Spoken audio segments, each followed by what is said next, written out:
Welcome back to the deep dive. You've handed us quite a stack of sources this week, articles, notes, research. It all seems to confirm what a lot of us probably suspected. Huh? Genoa City isn't just, a place for business deals. It's really a battleground, corporate and emotional combat. That's putting it mildly.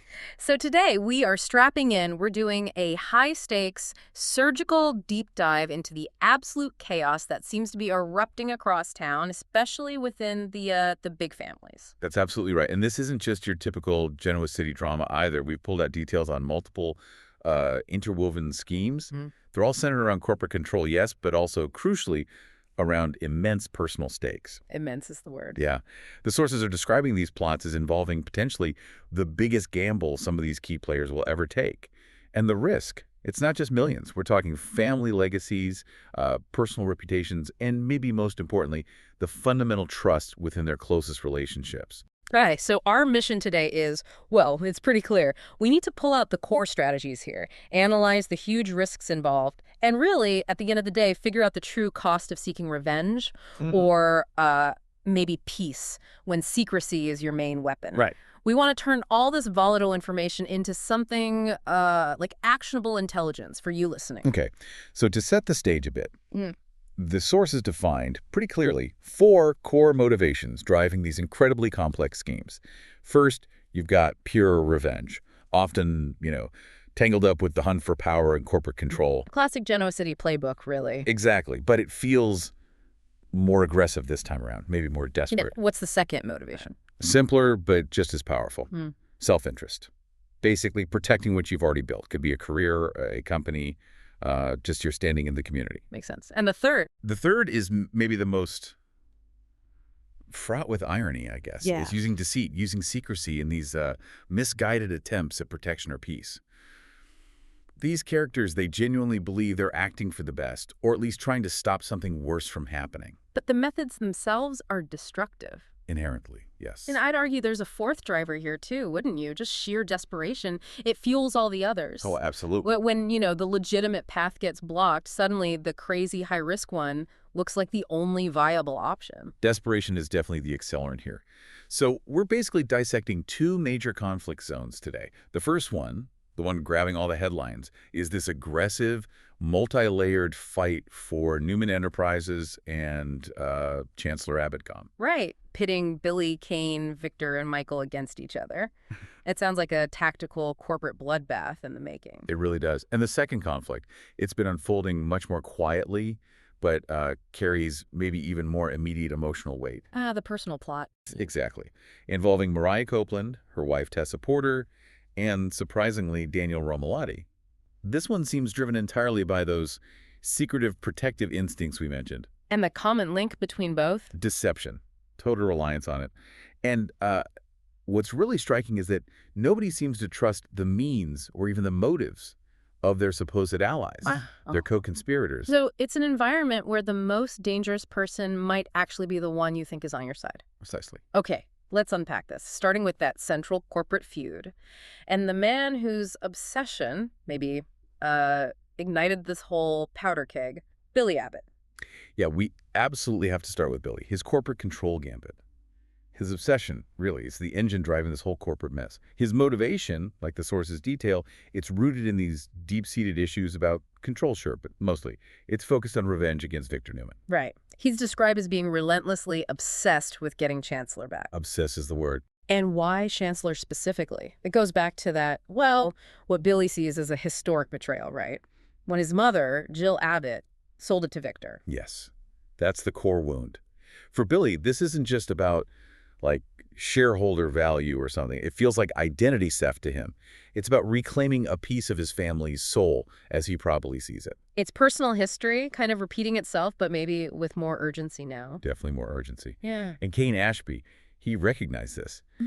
When they were forming this alliance, Kane reportedly asked Billy point blank how long he's dreamed about taking down Victor Newman. Establishing the motive. Exactly. Establishing that personal vengeance, not just financial gain, is really the emotional currency of their deal. But the sources also suggest the timing of this biggest gamble isn't just about old resentment bubbling up. It's driven by something more immediate.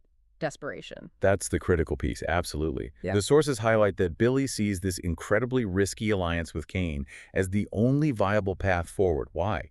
Because Jack Abbott, his own brother, pulled the funding for Abacom. The company Sally Spectra was supposed to be running? The very one. Yeah. Jack essentially shut down their legitimate business plan. Wow. Okay, so that puts Billy in a really tight spot. He's cornered. Completely. So his need for revenge suddenly gets this veneer of necessity almost, because his legitimate funding tied to his family just vanished. Now he needs Chancellor, or feels he does, and Kane's dangling this path ridiculously fast but also dangerously illegal to get it. And yet, even in that desperation, Billy tries to claim the moral high ground, doesn't he? At least initially, about the method. Right. He insists he doesn't need Kane's illegal AI software, that whole corporate espionage angle. He wants to keep his hands slightly cleaner, maybe. He calls it light blackmailing. Tell us about this slightly absurd plan. It's breathtakingly naive, honestly, considering the target is Victor Newman. Billy actually believes he can just walk up to Victor and threaten him. The threat being? Hand over Chancellor. Or else Billy will unleash Kane's AI software and completely ruin Newman Enterprises through information warfare. Hang on a second.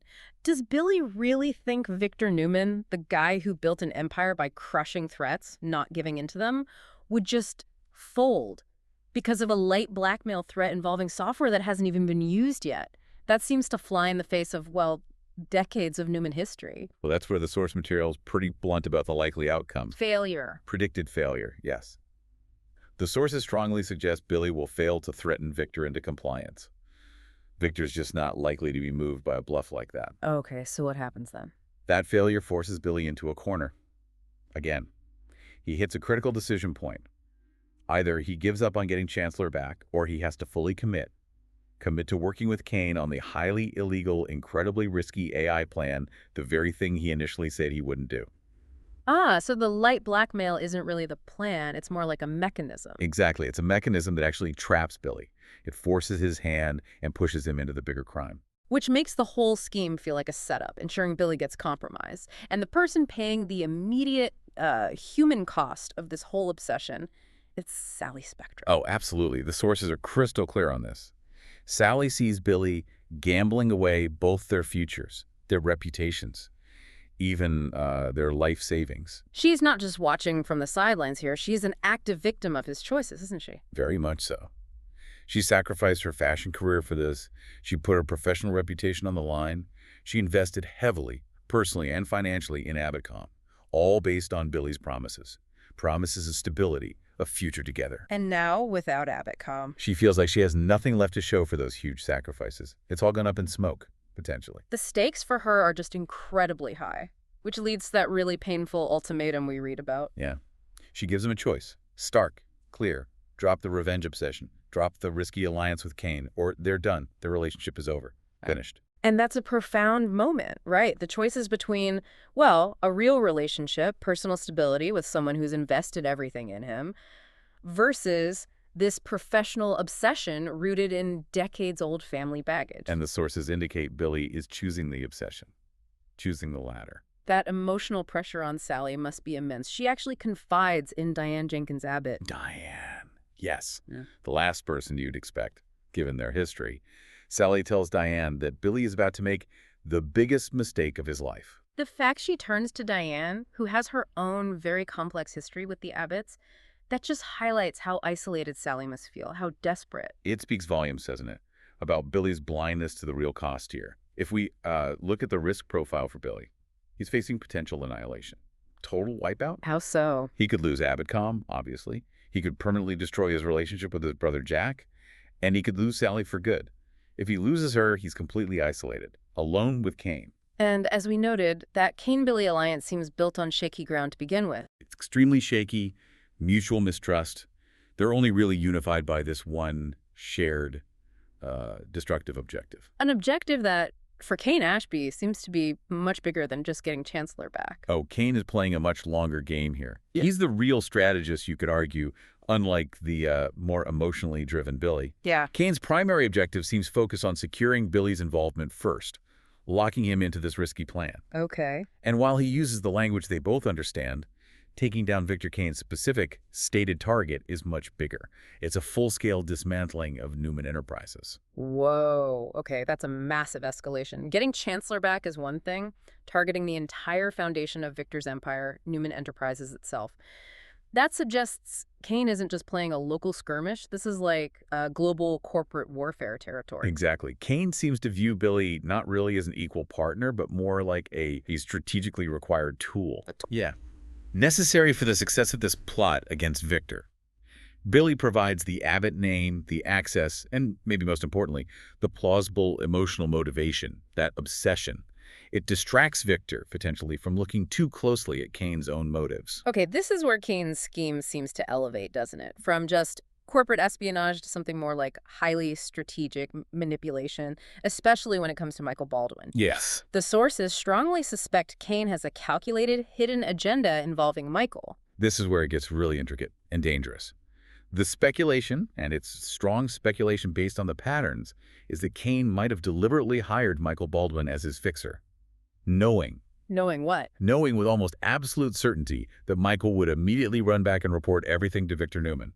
So Kane is using Victor's own paranoia against him. Essentially, yes. Yeah. He's banking on Michael's known loyalties, or maybe Michael's fear of Victor. That turns Kane into, like, the puppet master. He's using Victor's own spy system as a channel for his own controlled information flow.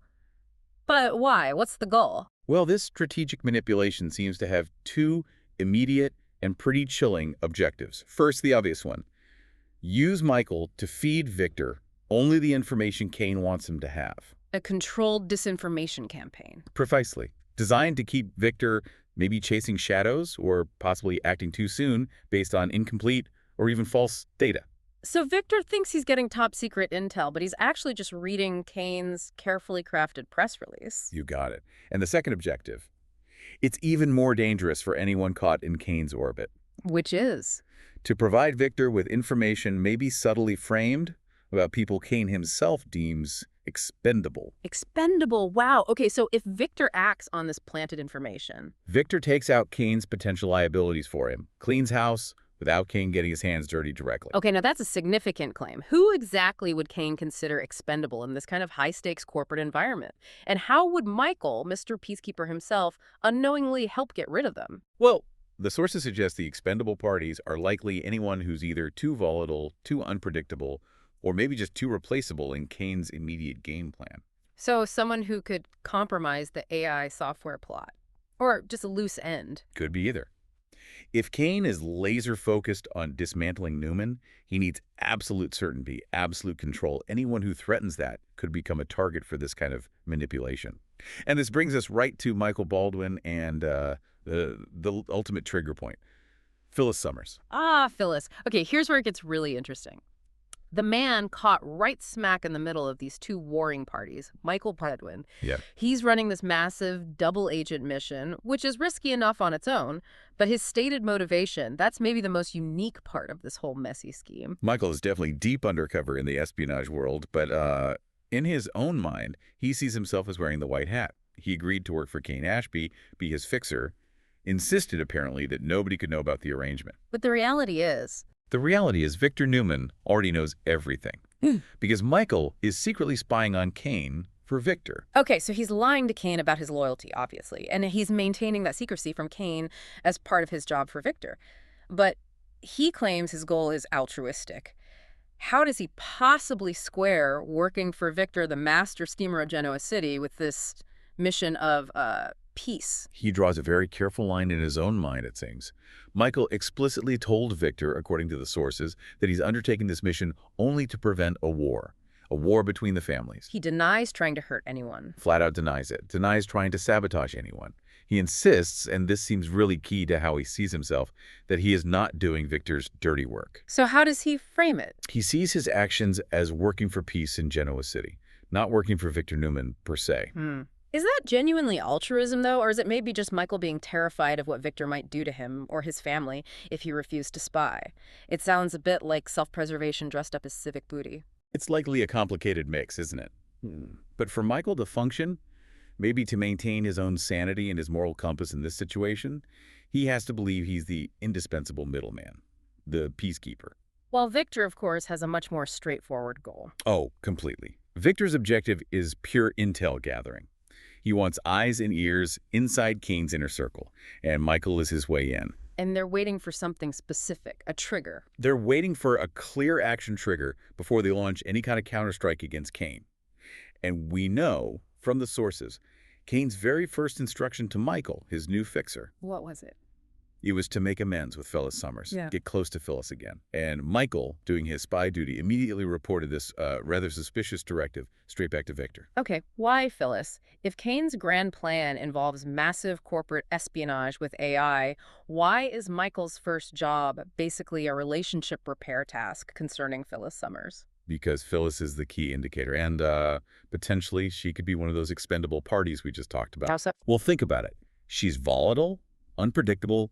She's also very technologically savvy, which could be useful or dangerous to Kane's plan. And she has deep, complicated ties to the Newman family that could be exploited. So, Michael and Victor see her as the litmus test. She's the action trigger. They've decided, apparently, that if Phyllis confirms to Michael that she is actively scheming with Kane, or maybe if Kane pushes Michael to extract too much information through her, Then they know. then they know they need to take immediate preemptive action against Kane Ashby. So, wait, if Michael succeeds in getting close to Phyllis, he either puts her in danger of being labeled expendable by Kane, or he gives Victor the green light to basically start the war he claims he wants to prevent. It's a total lose-lose scenario for the supposed peacekeeper, isn't it? The irony there is just, wow, it's devastating. Absolutely devastating.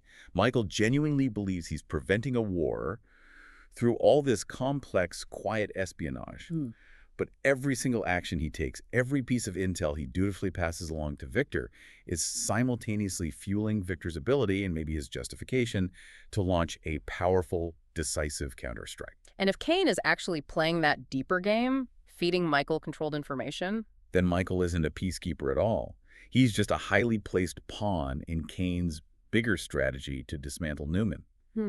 His quest for peace is inadvertently providing the tactical advantage needed for the conflict to escalate. he could unintentionally be the most dangerous spy in Genoa City right now. He's providing the certainty the other players, like Victor, desperately need to justify going to war. And that certainty practically guarantees the fight happens. Okay, let's shift gears pretty dramatically now. Moving away from potential corporate annihilation to a much more personal, emotional minefield. This one involves Mariah Copeland.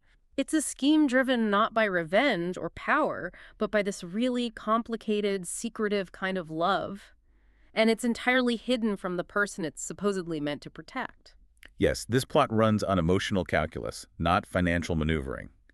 Mariah is actively plotting something behind her wife Tessa Porter's back and her partner in this secret. It's Daniel Ramalotti. Daniel Ramalotti. Literally the last person you would expect, as the sources put it, given his whole history with Tessa. And Daniel explicitly confirms to Mariah during a secret meeting in the park that Tessa has absolutely no idea they're even talking. The secrecy itself is immediately alarming, isn't it? Especially given their relationship context. Tessa famously hates secrets, and Mariah, well, she has a history of using them when she feels overwhelmed or overly protective. So why is she taking this massive risk right now? You really have to look at the emotional foundation here. The sources strongly suspect, based on everything leading up to this, that whatever Mariah is asking Daniel to do, she believes she is doing it purely with Tessa's best interest at heart. It's that protective instinct again? Deep-seated, yes, though perhaps misguided. And it seems to have reached a kind of fever pitch because of some very recent, very stressful events. We know the context has been incredibly strained. Mariah herself insisted on a legal separation, created a visitation schedule for their daughter, Aria, that already indicated serious cracks were forming, likely stemming from her own personal struggles. And crucially, she also recently confided in Tessa about something profoundly disturbing. That incident where she almost killed a man, the sources refer to it as the pillow over the face incident. Yeah, right. That revelation suggests Mariah is grappling with some severe emotional turmoil, maybe feelings of instability or a perceived darkness within herself. And that seems to be leading her to believe she's now a threat, or at least a liability, to her family's stability and well-being. So the protective instinct is actually being driven by this profound self-doubt, a belief that she can't be the stable partner that Tessa and Aria need right now. That seems to be exactly it. And this plot with Daniel, It doesn't look like a long-term strategy. It feels much more like preparation for a major, immediate shift. The sources indicate it appears Mariah is taking off for a while. Leaving town. Leaving town seems likely.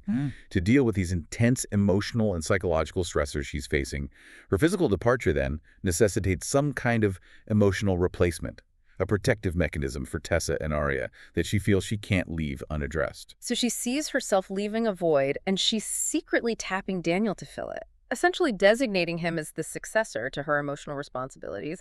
That leads us to the really complex, almost sacrificial request she must be making of him. It is deeply complex, and yes, sacrificial seems like the right word. Mariah's clearly observed Daniel getting closer to Tessa again. She knows, or suspects, he still has feelings for Tessa. And perhaps more importantly, she recognizes that Daniel represents stability right now.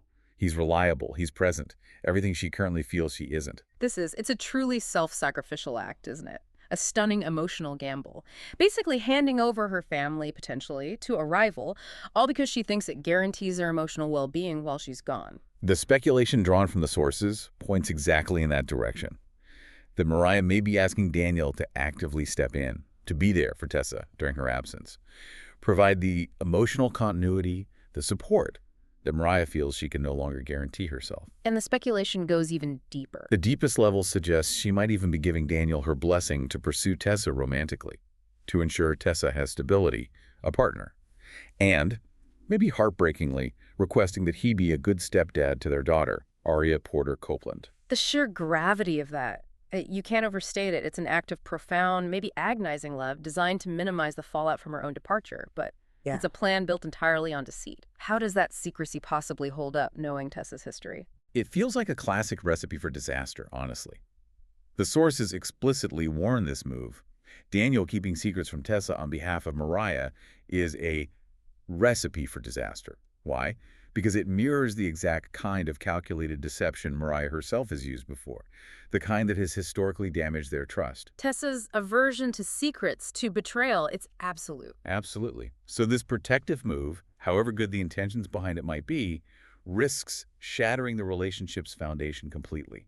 Mariah is trying to shield Tessa from instability, but she's introducing a betrayal by both herself and Daniel that could cause an even deeper, more fundamental crisis. So the cost of protection in this case is potentially the integrity of the relationship itself. Exactly. And the cost isn't just borne by Mariah or Tessa, it's incurred by Daniel too, who's now burdened with keeping this immense secret while trying to be emotionally available. And ultimately by Tessa, who's about to be betrayed by both her wife and her close friend, all supposedly in the name of protecting her. It's just emotional collateral damage waiting to happen. Wow, okay. We've covered a remarkable amount of ground today. From these high-stakes corporate schemes aiming for total annihilation, down to these deeply personal plots driven by self-sacrifice and secrecy. Let's try to synthesize this. What's the true cost of operating in this kind of environment? Well, we saw those four distinct motivations playing out, didn't we? Billy, driven by that destructive revenge obsession. Cain, by a colder, calculated desire for corporate dismantling and manipulation. Michael, by a really dangerous quest for peace through espionage. And Mariah, by that powerful but potentially fatal protective instinct. And the common thread running through all of them, whether they're aiming for corporate power or just personal well-being, seems to be this total reliance on unstable alliances, profound secrecy, and systematic deception. Nobody seems to be operating in good faith at all. Not really. And that deception, it comes with a steep, measurable price tag. We can see it clearly. The price of Billy's corporate revenge is relationship destruction. He's sacrificing Sally's career, maybe his brother's support, his financial stability, all for an old obsession. Right. And the price of Michael's version of peace. It's becoming an active, maybe unwitting spy, a potential pawn, getting deeply enmeshed in Victor's agenda, and possibly Cain's too, which seems more likely to start the war than prevent it. And the price of Mariah's protection. It's using secrecy in a way that fundamentally threatens the very relationship she's trying to protect. Her attempt to secure Tessa's stability might just ensure that their future, if they have one, begins with this massive, unavoidable crisis of trust. A crisis involving not just her, but also the man she tasked to replace her. It's the ultimate paradox, isn't it? They all seek control or peace or protection, but they use the most manipulative, untrustworthy methods imaginable to get there. And those methods inevitably undermine or even negate the original objectives, even if those objectives started out as somewhat honorable. The source material really paints a picture of a system where the pursuit of power almost necessitates self-destruction, or the destruction of those closest to you. Okay. That leaves us with a final provocative thought, something for you, the listener, to mull over as you continue your own deep dive into all this material. If every single major player in Genoa City is operating under this conviction, the belief that their risky, secretive actions are the only path forward, the only way to get success or control or peace, and we've seen that belief confirmed again and again in these sources. What happens? What's the inevitable outcome when all these carefully placed spies, these blackmail attempts, these secret protective measures, what happens when they all finally intersect? Could the individual pursuit of protection, of stability, of peace, thinking specifically about Michael's espionage and Mariah's secret sacrifice, could those actions ironically become the ultimate, inevitable cause of the very thing Michael Baldwin is trying so desperately to prevent, that all-out war between the families? Think about the leverage Victor and Kane gain from Michael's activity. Think about the destabilization Mariah's departure and her secret plan creates. It feels like the fuse has been lit now, doesn't it? From both the corporate and the emotional sides. It certainly does. Thank you for joining us for the deep dive. We hope this extensive analysis has given you some useful intelligence for navigating the complex and clearly high-cost schemes playing out in Genoa City. Until next time, remember that in Genoa City, sometimes the most dangerous secret is the one you keep trying to protect someone else.